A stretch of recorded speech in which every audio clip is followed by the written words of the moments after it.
पाकिस्तान के नए army chief ने अभी तक इंडिया के बारे में कोई बयान नहीं दिया, लेकिन उसके बावजूद इंडिया के अंदर उनके खिलाफ अभी से ही मीडिया कैंपेन शुरू हो गई है और कई इंडियन डिफेंस एनालिस्ट जो हैं उनकी अपॉइंटमेंट को इंडिया के लिए बुरा करार दे रहे हैं।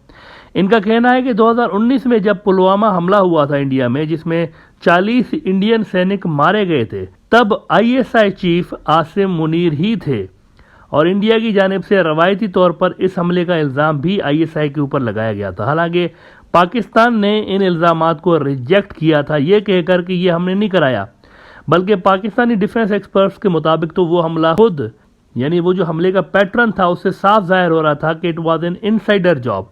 ये बीजेपी ने खुद करवाया था, पाकिस्तान के अंदर ऐसा माना जाता है कि उन्होंने खुद करवाया था। और इसके अलावा वो कहते हैं कि जब बालाकोट के अंदर इंडिया ने एयर वायोलेशन की थी पाकिस्तान की एयर स्पेस की, तो जो रिस्पॉन्ड किया था पाकिस्तान में 6 जगहों पर इंडिया के अंदर पाकिस्तान ने स्ट्राइक्स किए थे, 2 एयरक्राफ्ट गिराए थे पाकिस्तान ने, और इंडिया के एक मिलिट्री टारगेट के ऊपर भी, ब्रिगेड हेडक्वार्टर था उसके ऊपर भी स्ट्राइक की गई थी।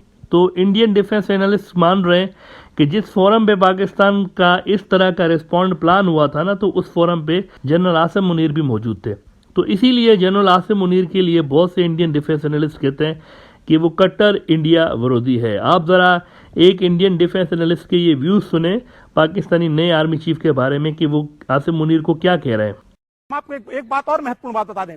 साल 2019 में जब भारत के जम्मू कश्मीर में पुलवामा अटैक हुआ, जिसमें हमारे 40 से ज्यादा सीआरपीएफ के जवान मारे गए थे, उस समय आईएसआई चीफ के पद पर असीम मुनीर ही तैनात थे।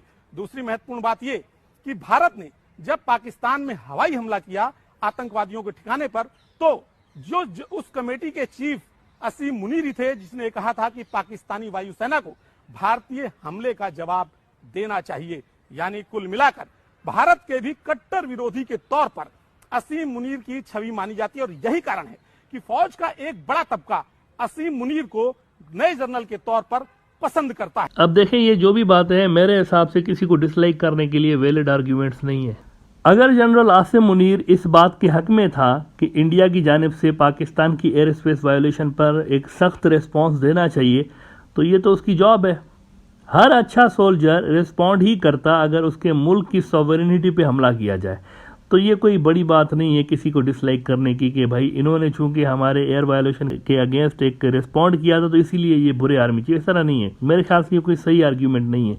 इस वक्त भी इंडिया की फोर्सेस की जानिब से आप देखें पाकिस्तानी सॉवरेनिटी पे हमला करने के बयानात दिए जा रहे हैं, मुस्तकिल तौर पर दिए जा रहे हैं कि हम हमला कर देंगे पाकिस्तान के ऊपर जल्द, और जब तक गिलगित नहीं लेंगे वापस पाकिस्तान से तब तक हम चैन से नहीं बैठेंगे। बहुत सारे इंडिया के जो जनरल्स हैं और कमांडर्स हैं उन्होंने रिसेंटली इस तरह के बयानात दिए हुए हैं। अभी 1-2 रोज़ पहले ही इंडिया के एक टॉप कमांडर ने जो है वो धमकी दी है पाकिस्तान को। हम सिर्फ वेट कर रहे हैं कि हमें इजाज़त मिल जाए सियासी तौर पर तो हम चढ़ दौड़ेंगे, सारी हमारी तैयारियां पूरी हैं, सिर्फ हम वेट कर रहे हैं कि न्यू दिल्ली से आदेश आ जाए और हम घुस जाएंगे फौज लेके।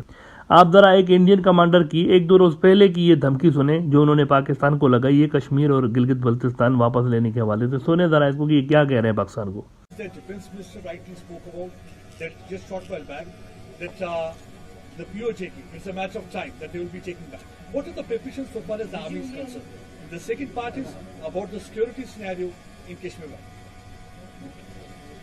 Raksha Mantri gave the statement about the POJK. As you are aware that parliamentary resolution already exists on the subject, so therefore it's nothing new. It is part of the parliamentary resolution. As far as the Indian Army is concerned, Indian Army will carry out any order which is being given by the government of India, and whenever such orders are given, we'll always be ready for it. And what about the security scenario? अब आप मुझे बताएं मित्रों कि क्या किसी professional soldier का काम है इस तरह सीज फायर के वक्त यूं थ्रेट करना दूसरे मुल्क को। इंडिया पाकिस्तान के दरमियान ये बात याद रहे कि इस वक्त सीज फायर है, लेकिन उसके बावजूद भी प्रोवोकेशंस का सिलसिला जारी है। पाकिस्तानी जनरल्स तो नहीं कर रहे इस तरह की बात आके टीवी पे कि हम जो है वो घुस जाएंगे, क्योंकि सीज फायर है ना। लेकिन वहाँ से आप देखें कि इंडिया की जानिब से इस तरह की बातें रोज़ बरोज़ की जा रही हैं कि घुस जाएंगे, मार देंगे, पीट देंगे वगैरह वगैरह। पाकिस्तान की तरफ से वैसे रेयरली आपको कोई हाजिर सर्विस ऑफिसर यूं मीडिया पे आकर बढ़ के मारता हुआ नजर आएगा, ऐसा नहीं होता। फौज का जो मीडिया से और पब्लिक रिलेशन से जुड़ा हुआ इदारा है, ISPR जिसको कहते हैं, वो आके जवाब देता है इस तरह के प्रोवोकेशंस की। तो कोई जनरल जो है या कोई कमांडर जो है वो आके टीवी पे इस तरह की बातें नहीं करता। हाजिर सर्विस रिटायर्ड आके कर रहे होते हैं, और रिटायर्ड जो लोग हैं उनको करना भी चाहिए पब्लिक इंटरेस्ट में। लेकिन हाजिर सर्विस जो लोग होते हैं पाकिस्तान की फ़ौज में, वो टीवी पे आके इस तरह बयानात नहीं देते। लेकिन यहाँ पर इंडिया में देखें, अजब बात है, मीडिया दिखा नहीं, कमांडर साहब, जनरल साहब, मेजर साहब जो भी होते हैं शुरू हो जाते हैं कि हम नहीं छोड़ेंगे, ये कर देंगे, वो कर देंगे, बस मोदी जी आज्ञा दे दें एक बार। तो ये दोनों फौजों में एक फ़र्क है मेरे हिसाब से, कि पाकिस्तान की फ़ौज थोड़ा सा ज़्यादा प्रोफेशनल तरीके से बिहेव करती है। इस तरह देखें ना, वो गली के जो लोग नहीं होते, गैंग्स लड़ रहे होते हैं, तो वो भी इस तरह डायलॉग मार मार के एक दूसरे को, और फिर मैं ये कर दूंगा तुम्हारा, वो पुरानी फिल्मों में भी ऐसा होता था, आधा घंटा पहले डायलॉग बाजी होती थी, फिर जाके लड़ते थे। तो यहाँ पर कुछ वही हिसाब किताब इंडियन आर्मी की जानिब से देखा जा रहा है। हर जो छोटी लेवल का भी बंदा है ना, अगर कमांडर, मेजर, वो भी आकर टीवी पे बयानात दे रहे होते हैं कि हम ये कर देंगे, वो कर देंगे। हालांकि फौजियों का ये काम नहीं होता इस तरह से। आई डोंट नो कि इंडियन आर्मी के अंदर मीडिया से जुड़ा हुआ या पब्लिक रिलेशन से जुड़ा कोई इदारा है या नहीं है, और अगर है भी तो उसका क्या काम है। अगर कमांडर्स और मेजर यूं आके टीवी पे बयानात दे रहे हैं, प्रेस कॉन्फ्रेंस कर रहे हैं, मीडिया टॉक्स कर रहे हैं, हाजिर सर्विस, तो फिर उस इदारे का क्या काम है जो कि पब्लिक रिलेशंस या इससे जुड़ा हुआ मीडिया से, तो वो क्या करते हैं फिर? उनकी कोई जॉब डिस्क्रिप्शन है, नहीं है, वो क्या करते हैं, आई डोंट नो। और पाकिस्तान का जो तरीका है, इंडिया को वो अडॉप्ट करना चाहिए, इंडियन मिलिट्री को, कि जो ऑफिशियल एक इदारा है, ISPR का इदारा, उसको आकर जवाब देना चाहिए इस तरह से, और उसको आकर जो है वो पॉलिसी मैटर्स पर डिस्कस करना चाहिए। इस तरह नहीं होना चाहिए कि जिसको मुंह उठाया और जिसको देखा वो आके शुरू हो गया टीवी के अंदर।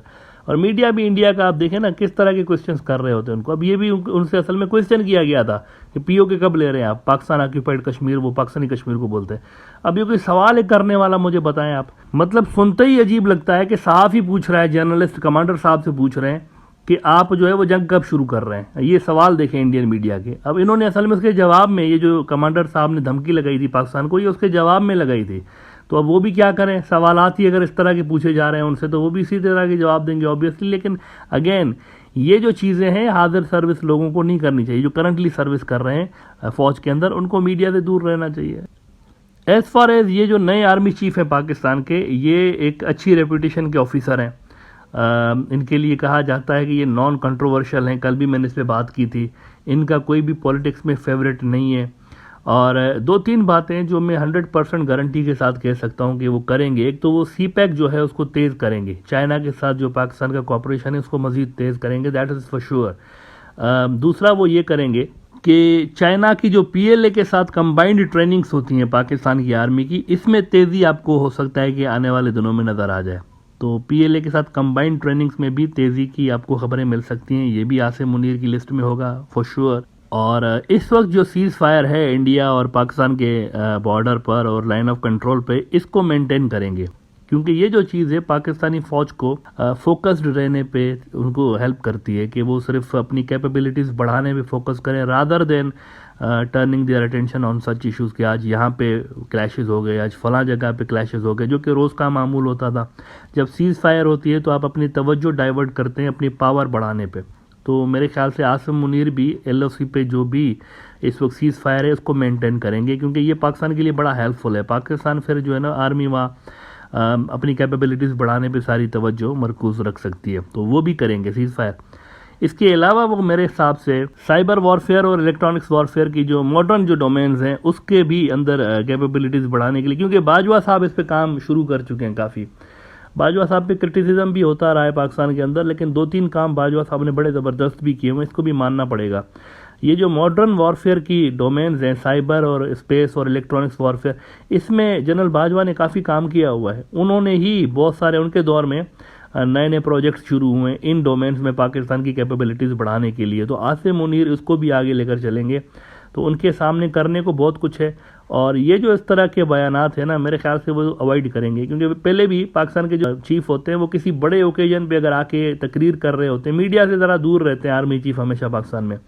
तो किसी बड़े ओकेजन में, जैसे यौम शोदा हो गया या 14 अगस्त हो गया, आज़ादी वाला जो दिन है, उस पर आगे तकरीर करते हैं तो रिस्पॉन्ड कर रहे होते हैं यूजुअली, वरना वो नहीं कर रहे होते इस तरह से आके टीवी पे। तो मुझे लगता है कि आसिम मुनीर भी उसी ट्रेडिशन को कंटिन्यू करते हुए मीडिया से दूर रहेंगे और खामोशी के साथ अपना काम करते रहेंगे।